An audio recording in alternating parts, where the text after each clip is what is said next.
Hi guys, my name is Andrea VSFL and you're watching Disney Channel. Nah, it's definitely getting thrown in. Good evening friends and welcome back to my channel, and if you are new, welcome to my face. This video is just gonna be a little bit of a rant about Disney Channel. If like me you've been stuck, you know, shooting live from the apocalypse, the lockdown chronicles. I've been watching a lot of Disney Plus recently and it's really been making me think about life and about my childhood. So today I'm dressed up as Raven Baxter from That's So Raven. Let's go. And I'm here to greet you with some greatness. So let's get to it. Every time I take a draw, that's a mind out. Done it all time, play with since lights out. Okay guys, first and foremost, I'm just gonna say that I wasn't really a Disney Channel girl. I really liked Nickelodeon shows so much more than I liked Disney shows, and that's the real tea. And also, my mum didn't really like Disney and she didn't really like Disney Channel, like Disney Channel shows. She felt like they were a bit more adult. Watching it now I kind of see, but still. She didn't really think they were child friendly. She didn't really think that the stars that come from Disney Channel were people that she wanted me to admire and things like that, which is fair enough. The shows I did watch on Disney Channel was like That's So Raven, Wizards of Waverly Place, Hannah Montana, Sweet Life of Zack and Cody. It was much less about the cartoons apart from the Proud Family, but more about like the real people. I also was a fan of a lot of Disney movies, so that includes like the Cheetah Girls, High School Musical franchise as well, Get a Clue, Wendy Wu, Homecoming Queen, Cadet Kelly, you know, all of those kind of Disney films that are all available on Disney Plus. But you know, I don't know why I'm promoting them, they ain't paying me. As I was watching a lot of these films, I started to come across some tropes, some very damaging tropes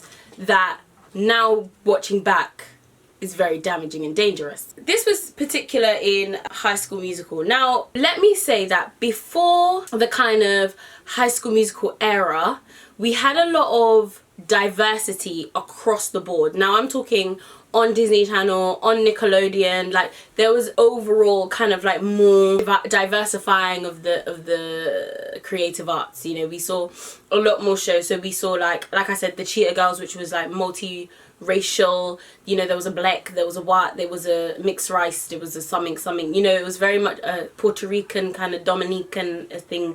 You know, there was a lot of, or Dominican kind of thing. There was a lot more BAME, you know, and we saw that across the board for Disney and Nickelodeon.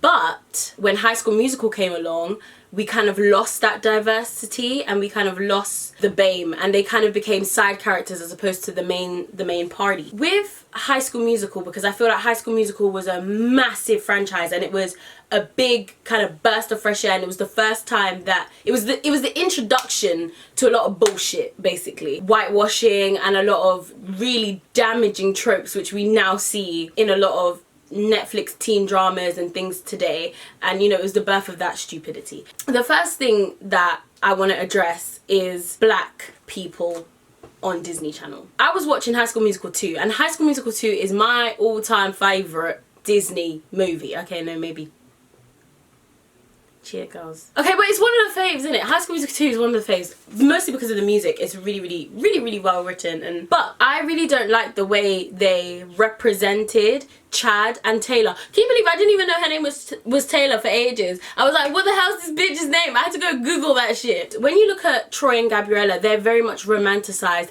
Even the way they interact with each other, they're very much in love, you know. They're very much like, oh babe, yeah. There's like a lot of hugging, there's a lot of, they kiss, there's a lot of romance between them. They go on dates and things like that.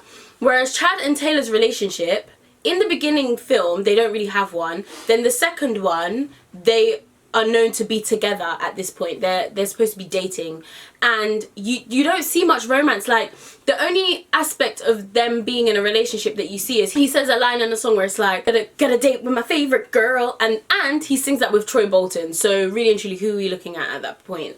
And also he comes up to her in a mid conversation with Gabriella and is like, oh yeah, can I catch you later? And she's like, yeah.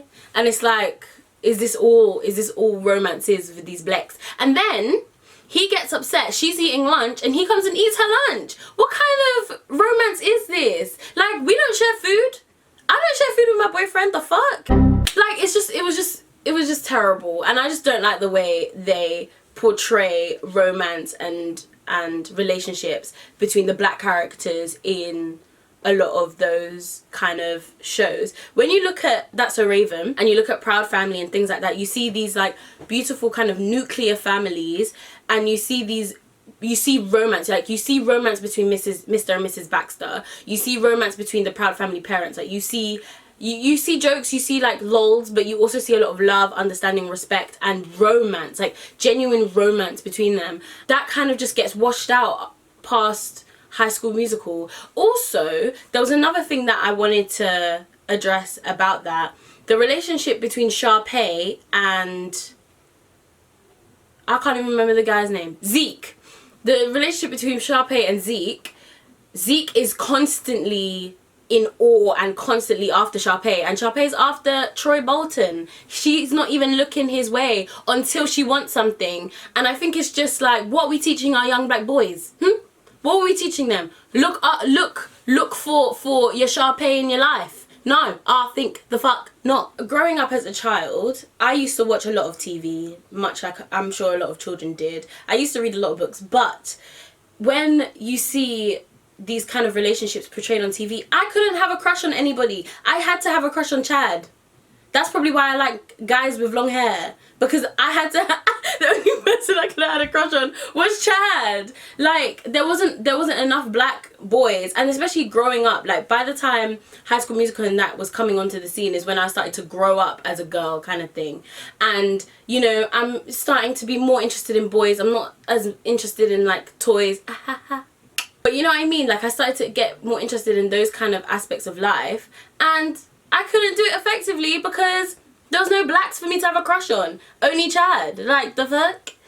And Z. And even when you look at Camp Rock as well, and you look at the blacks that were in Camp Rock, they were like half-hearted blacks. And it's just really, it's disappointing because they shove a lot of like romance in the face of kids, which is a different story for me to rant about on a different day. But they don't really explain the dangerous tropes behind it. Like in the song I Gotta Go My Own Way, yeah, Gabriella is trying to tell Troy, listen, bitch, I gotta go my damn own way because you were acting up. And do you know what he does? Throughout the whole song, all he does is interrupt her. She's trying to leave your ass, and every 5 seconds you're like, what about us? Like, no, she wants to go. She wants to get. Her mum's waiting for her in the car, and you're just here slowing down the process. And like, I personally learned romance from like my godparents in particular. I was listening to a lot of like old school R&B and like slow jams and stuff, and then I was really just thinking about, yeah, I learnt like romance and love from my godparents because they were really in love. Well, they still are, but you know, they were really in love, and they showed me what it meant to be romanced, wined and dined, and you know, looked after. By the tropes of Disney, I should be expecting my man to be eating my sandwich when he's pissed. Unless I have blonde hair. You're taking the blood clot piss. High School Musical was also the cut-off point before people started getting really politically correct. Because if you look at the first High School Musical, when they start singing Bop to the Top, that there would not last in this life. That Polynesian humu humu nuku nuku akua would not would not stand a chance. No wonder why they took it out of that like, it's terrible. And then from High School Musical, then we had Camp Rock. Then we had, like, we got rid of all of those really interesting original Disney movies and original Disney shows, and then we got like Wizards of Waverly Place, which was kind of supposed to be like this Spanishy family that it's just like all of the other shows were very much whitewashed and half-hearted. Then in an attempt to bring this back, I mean, past like Wizards of Waverly Place, I don't think I watched Disney again after that. Past that point, that's when you started having Good Luck Charlie. I don't even know the names of these shows. The Invisibles, the remake of Girl Meets World or Boy Meets World, and it was just like a whole load of other shows that were just these like nuclear white families with really shit comedy, like fart and poo jokes, and then it just created the birth of like really rubbish TV, really trash TV, like Jessie, like all of those kind of things, they just weren't good. And then they had all of these, then they tried to force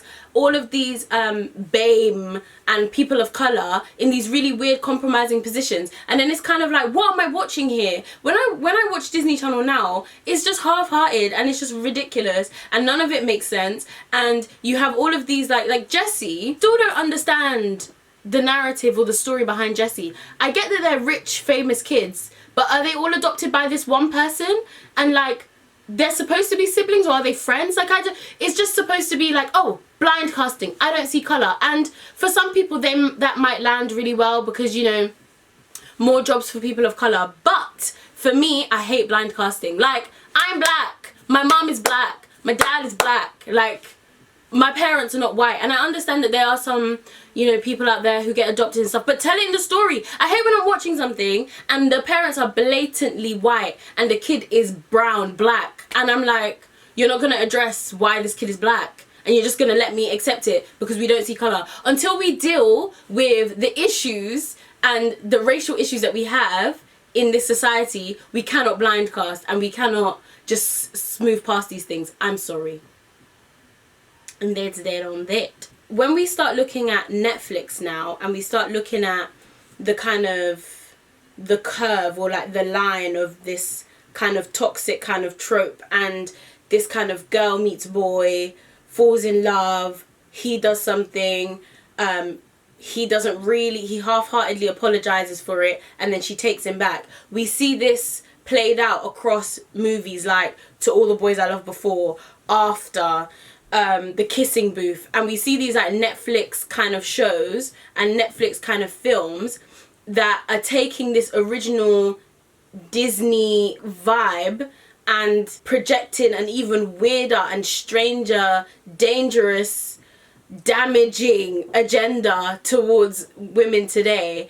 And mixed with the idea of blind casting, you get these weird Netflix shows and films with very shit storylines, no depth to them, and then you have these teen romances that are very half-hearted, quite a few cultural appropriations, quite a few stereotypes, and just really weird storylines that don't really make sense and push a really weird, oh, it's a feminist agenda, but it's not, it's just weird. It's kind of like, oh, it's okay to be abused by men as long as they apologize. And I personally feel like that style and that formula for films came from that transition of Disney films. I think had Disney stuck with their That's So Raven, that era of, it would have been a bit more successful. And if they had developed that formula, they would have been so much more successful. I mean, look at that episode that Raven goes to apply for the job and the woman's like, I don't hire black people. And it's like, we don't get shows like that anymore. We don't get kids shows that deal with those kind of topics. I was looking at how watered down Cheetah Girls became. So in the first film, we see there's Chanel and she's dealing with like her mum being a bit of a whore. Then we've got Galleria and she's dealing with this kind of like multiracial, like her parents are really controlling. They want her to be a superstar, and then you see where her control freak-esque behavior comes from. Aqua doesn't really have a storyline, which she never really gets one. We don't really know where she comes from. And then we've got Dorinda, and we've got this idea of a foster family, and I don't really know who my mum is, and you have parents, so you should feel happy about it. And you know, there's that kind of connection between her and Chanel. But we don't see that again. We get to the second Cheetah Girls and it slightly waters down again. And then you get to the third film where Raven Simone is no longer in it, and it's just nothing. It's literally, the storyline is nothing. It just exists. Don't get me wrong, the songs are okay. I mean, they're not as strong. It's like High School Musical. High School Musical 2 peaked the whole High School Musical franchise. Then High School Musical 3 songs are like very half-hearted. I really feel like it had Disney stuck with their Disney original films, you know, those original good, sexy, meaty films and shows, then we would see a better Disney here. And the fact that they have to have Disney Plus now just goes to show that the nature has changed and people have changed, and we want different things now as the entertainment industry. But anyway, guys, I am going to end this video here. Please like this video if you like this video. Hit subscribe if you want to see more of my face, and the little notification bell if you want to know when it's happening, you know what I mean? Get in the comments and on my social media, let me know what you think about what I've just said. If you agree, disagree, have a different point, different view, you know, we all grew up differently. I'd love to know how you guys grew up and how you guys found this. If you have Disney Plus, let me know how you're doing, because mine keeps lagging, so bitch, feels like to let me know. And I will see you in my next video. See you later, guys. Oh wow, they be talking like the hella fly. Oh my, always making us some cookie pies. All lies, I'm not messing with those other guys.